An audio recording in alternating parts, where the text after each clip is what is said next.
తో పాటు రైతులకు సన్నవడ్ల బోనస్, క్వింటాలకు 500 బోనస్, పేర వర్షాకాలం 1000 కోట్లు రాష్ట్రంలో వస్తే 60 కోట్లు పెద్దపల్లి కాన్స్టిట్యూన్సీ.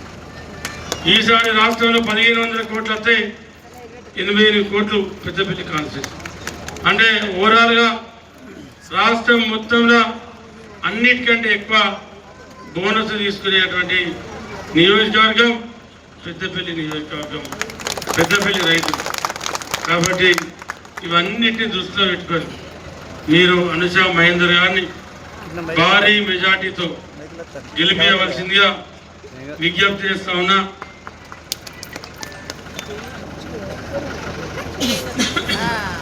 ఇందిరమ్మ ఇల్లు కొన్ని మా లెక్క మహేందర్ చెప్తాడు, ఆయన లెక్క కూడా నాకు నచ్చలే. మీరు అనుష గెలిచినాక మళ్ళీ మార్చిలో ఇల్లు వస్తాయి.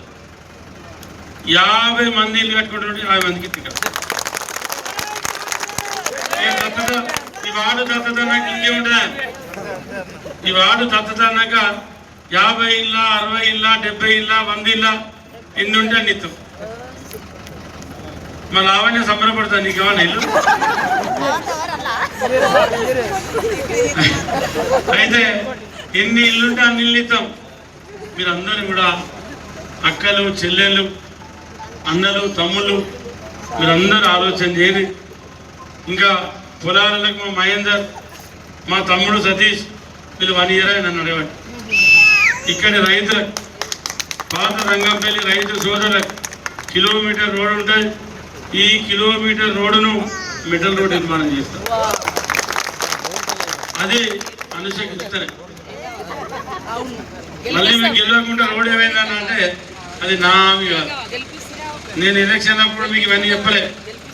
ఇవాళ మీకు ఆ రోడ్డు చేస్తా, మీరు గెలిపించి నాకు అప్పచెప్పరు. ఇక్కడికి రానటువంటి రంగంపల్లిలో ఎవరున్నా ఒక్క పని లేకుండా చేసే బాధ్యత నాకు. మీరు మర్చిపోరు కదా, మీకు ఇది కదా ఊకే మీరు అడగకున్నాను. అన్నీ చేస్తా. నేను నమ్మన్నా. శ్మశాన వాటికి కూడా చేస్తా. శ్మశాన వాటికి లేదు రంగంపల్లి. 10 ఏళ్ళు మిమ్మల్ని తింపి ఇగచ్చే అగచ్చే అని చెప్పి మిమ్మల్ని మోసం చేశారు. ఇవాళ 2 ఎకరాల స్థలం ఉంది ఇక్కడ.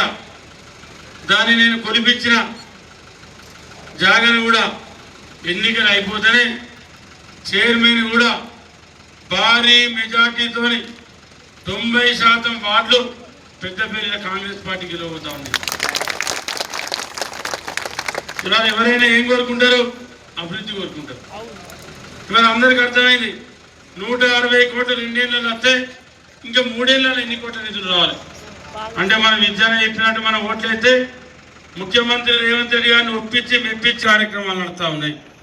100 కోట్ల అభివృద్ధి కార్యక్రమాలు.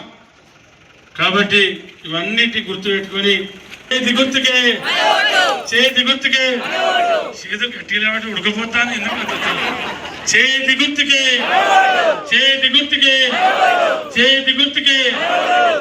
గుర్తుకే